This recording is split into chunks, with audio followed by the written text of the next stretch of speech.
A dramatic military operation by the U.S. Coast Guard to seize a Venezuelan oil tanker off that country's coast.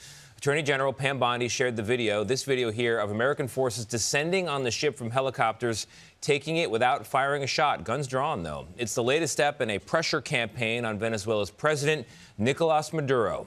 Charlie Daggett has more now from Washington. Charlie, good morning. Morning, Tony. Venezuela produces nearly 1 million barrels of oil each day, despite U.S. sanctions, and has the largest proven crude oil reserves worldwide.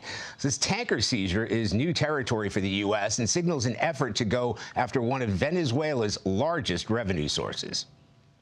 It's a dramatic escalation in the Caribbean. Approaching by helicopter and rappelling down to an oil tanker, video shows members from an elite Coast Guard unit seize the ship with weapons drawn and no resistance just after it left a Venezuelan port Wednesday. Largest one ever seized, actually. The tanker, called the Skipper, was sanctioned by the U.S. Treasury for alleged ties to terrorist groups, including Hezbollah. U.S. officials say it was being used to illegally transport sanctioned oil from Venezuela and Iran for years. It was seized for a very good reason. Wednesday marks the first tanker seizure since the U.S. began a costly military buildup in the Caribbean, which includes the deployment of the USS Ford aircraft carrier and at least 22 strikes on alleged drug boats in the region. The Trump administration has said the operation is to combat drug trafficking. This week, the president issued a warning to Venezuelan dictator Nicolas Maduro, who has been charged with narco-terrorism in the U.S. You want to see him out? His days are numbered.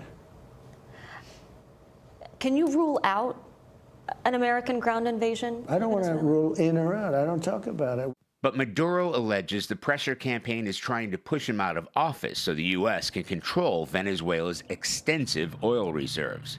President Trump was asked what the U.S. plans to do with the oil on board the tanker. I guess so. We're going to keep the oil. Venezuela's government called the seizure a blatant theft and an act of international piracy at a rally in Caracas yesterday. Maduro called for an end to, quote, the illegal and brutal interventionism by the U.S. Gayle? All right, Charlie, thank you very much.